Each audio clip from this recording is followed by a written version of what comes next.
Hey everybody, welcome back to BigRedEDC. Well, as you can see, we are going to be talking about the latest release from Finch Knives. We're going to be checking out the 1934. Now, if you guys, you guys know, if you're familiar with Finch, there's always a story behind the knives. Now, this one, obviously, the 1934, it's named for the date, the year that the Great Smoky Mountain National Park was commissioned, started. You guys remember the 1929? That was when Grand Teton National Park was established. And of course, we have a beautiful knife to commemorate that date, and we have another beautiful knife to commemorate the Smoky Mountain National Park. Now, I did show this. I showed it for a reason. Absolutely. You guys know that I'm going back and I'm trying to fulfill an entire Finch collection. I always say I never have grails. Well, I guess I have grails now because I'm on the hunt for specific knives. And I guess that's one of the criteria for having a grail knife. So I'm just going to throw this out there. You know, if some of you have I have this one, I have the Cocobolo, and I have the Nightcrawler 1929, but I'm looking for the rest of them, especially the DLT exclusive 1929 and the Crawdad Jigbone, because we're going to be talking about another Crawdad Jigbone knife here in just a minute.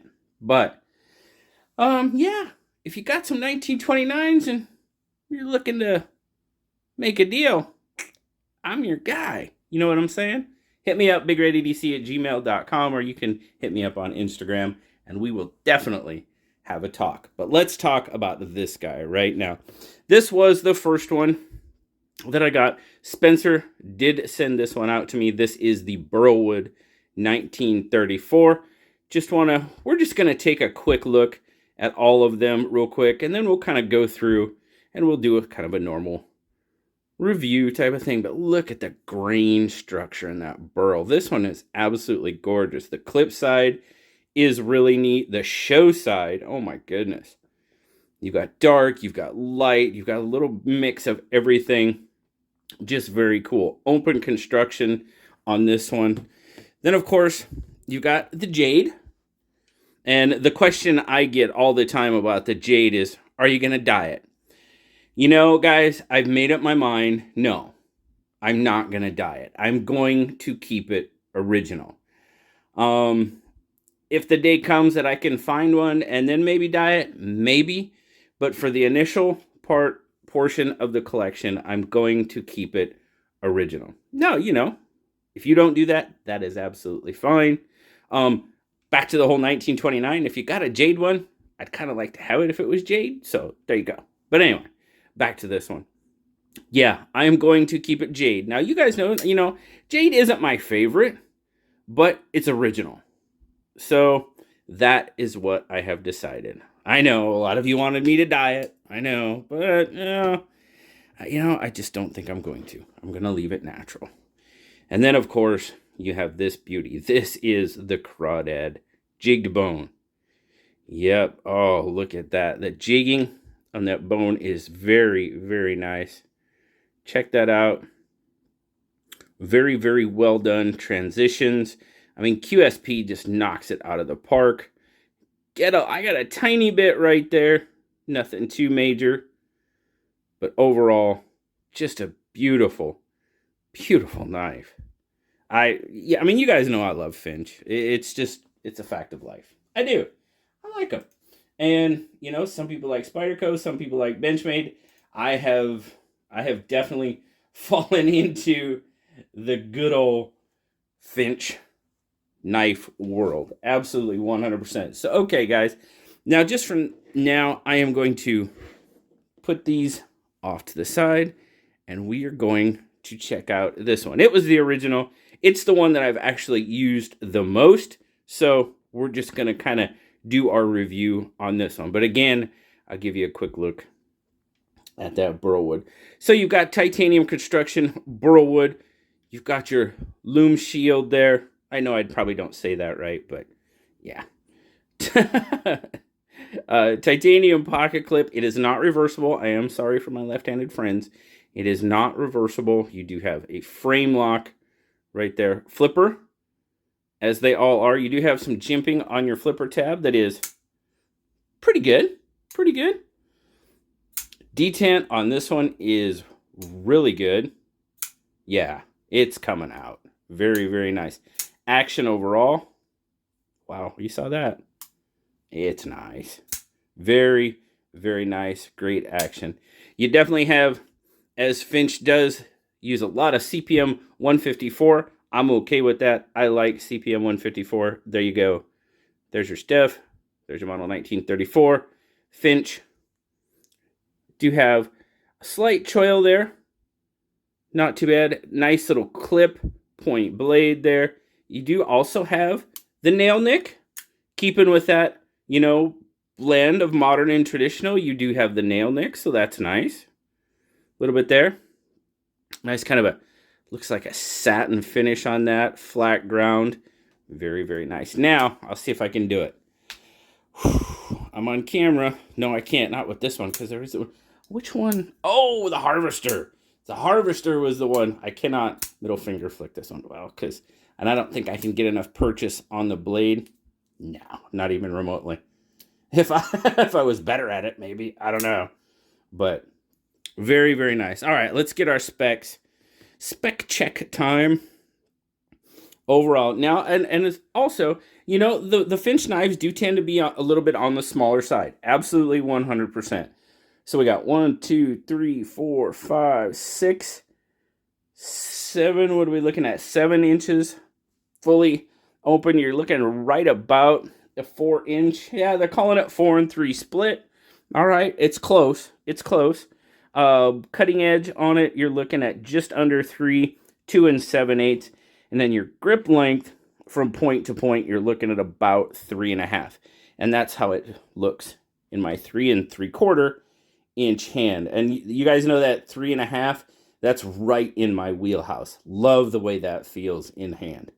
Absolutely 100%. Pocket clip, not an issue.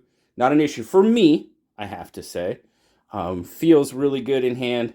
No issues with the clip. I mean, I can feel the clip a little bit. Not a hot spot, not anything like that. I just kind of know it's there. But other than that, super, super nice. All right, we'll do our quick size comparisons. Now, of course, our PM2 is going to be a much larger knife, obviously. Bug out's going to be a little bit better. Going to be pretty close. Bug out's going to be just a little bit longer than, it's got it by about, you know, a 1/4-ish inch, maybe, not quite, on the blade. And the handles are pretty comparable, actually.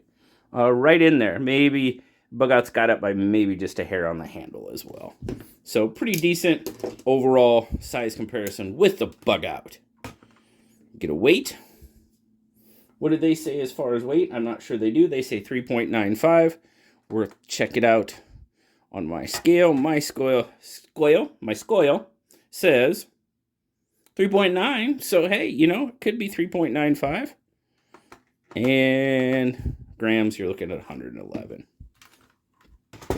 Now, with that clip, it's definitely not deep carry.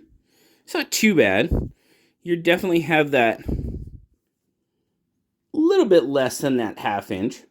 That's kind of standard on a lot of these knives. So, not too bad. Not a lot sticking out of the pocket. Clip is pretty good. You do have a decent ramp there. Now, I will say that I find when going in and out of the pocket, if I'm on top of it, like so, it goes in pretty well. So I just kind of have to be on top of it. It does pop on the pocket, on the seam of the pocket a little bit, but it's nothing too major, and it does seem to pop right down. But I do, this is kind of how I insert it into the pocket, you know, kind of like so. So, overall, well, you know, I mean, really, what am I going to tell you overall? I think you've heard me gush about it. Let's check out the action on these guys. Not quite as false shut as the other one. Now, this one hasn't had the use either. So, I might have to get in there and clean that up a little bit. We'll see. It definitely hasn't had the use. that the burlwood has had. And then, of course, oh man, I think the burlwood has to be my favorite of the three, just by overall looks. But I tell you what, that crawdad jig bone, that looks pretty sweet as well. This one, oh yeah, that's got a nice drop to it. Detent, pretty good. Oh yeah. Yep, that one's got a really nice drop to it as well. So maybe that, and I'm not picking on it. You know, I told you, jade isn't my favorite, but I'm not picking on the jade knife. I promise, I'm not. It might need to be cleaned up a little bit. That happens sometimes. But, guys, the Finch 1934. Another really, really nice knife, in my opinion. If there was something I didn't like about it, I'd tell you. There's nothing really I don't like about it. Something a little quirky about him. We'll touch on that real quick. Now, I don't know if you noticed. I wanted to wait till the end just to see if you guys noticed. But it is a thing, is that the shield is slightly to the left. And it's like that on every single one of them. It's just, and obviously, and we were looking at it, I don't know if it's just the profile of it, the profile, the curve of the handle, that it ends up being that way. But it is. It's just a little bit off. Does it bother me? No, not in the least. Yeah, there's way too much good about these knives for something like that to bother me. But it's there. It is. And so, in my opinion, if that's the worst thing that comes out of a Finch knife, you know what? We're doing pretty darn good. That's just my opinion. So there you go. Agree or disagree, that's all good. Tell me what you think about the 1934 down in the comments, guys. Would love to hear what you think. As always, appreciate you checking out another beautiful knife from Finch, the 1934. Guys, like, subscribe, leave me that comment. You know I love talking to you. Till next time. I'll talk to y'all later. Bye-bye, guys.